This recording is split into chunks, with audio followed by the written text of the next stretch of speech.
setelah beliau menanggalkan gelar kepangerannya dan menjadi seorang rakyat biasa, beliau mengadakan beberapa aktivitas, termasuk yang disebut dengan Malam Selasa Kliwon. Itu satu perkumpulan di mana beberapa orang membahas tentang bagaimana eh, perjuangan sebagai seorang rakyat yang dijajah ini bisa keluar dari penjajahan.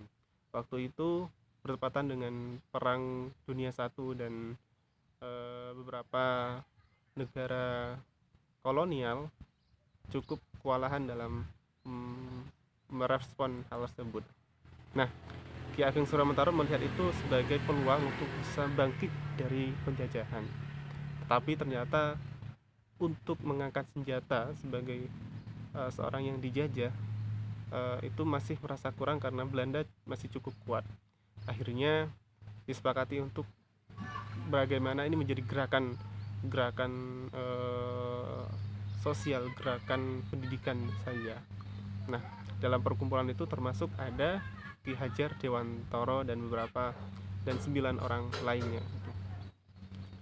Nah, akhirnya dari perkumpulan itu terbentuklah eh, Taman Siswa, perguruan Taman Siswa sebagai pendidikan yang menggerakkan masyarakat sekitar, dan ditunjuklah Ki Hajar Dewantara sebagai pemimpin Taman Siswa yang notabene mengurusi beberapa orang yang masih muda, sedangkan Ki Ageng Suryamantarom ini mendapatkan bagian untuk mendidik kaum kaum tua.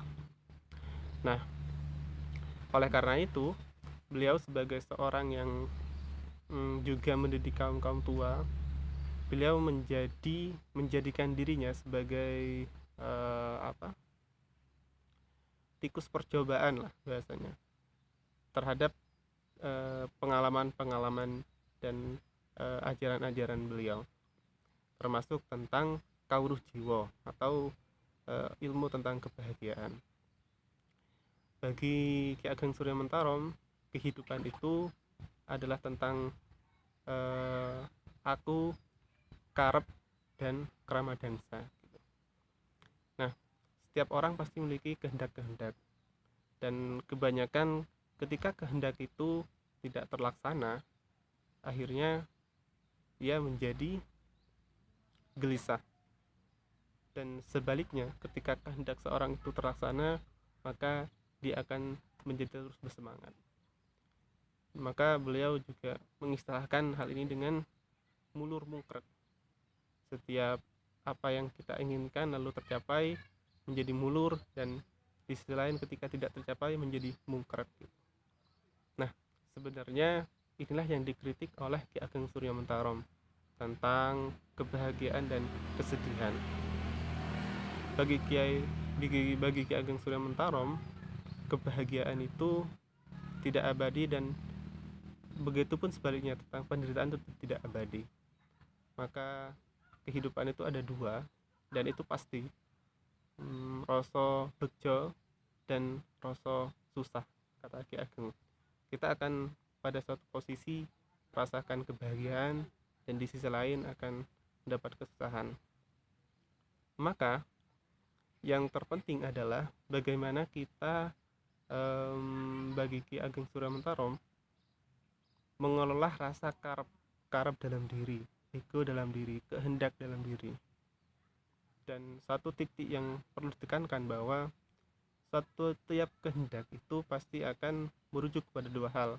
Kalau tidak tentang kebahagiaan, ya tentang kesusahan.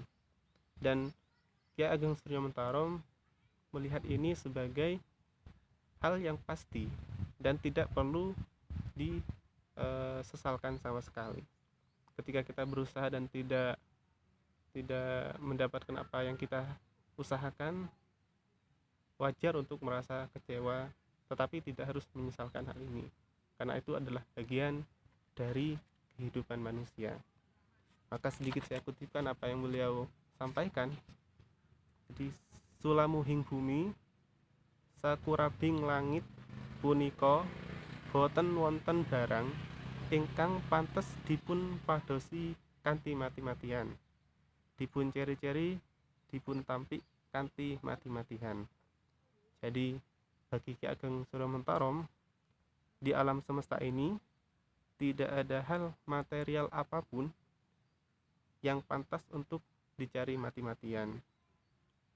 Nah, oleh karena itu Kawruh Brugja atau ilmu bahagia menurut Ki Ageng Surya Mentarom adalah tentang bagaimana kita melihat kebahagiaan tidak hanya terbatas pada nilai material saja, atau setiap kehendak kita yang selalu terlaksana, tetapi kebahagiaan adalah tentang bagaimana kita bisa benar-benar mengontrol, kita bisa benar-benar menghendaki karep yang kita usahakan. Saya kira itu yang bisa saya sampaikan. Terima kasih. Assalamualaikum warahmatullahi wabarakatuh.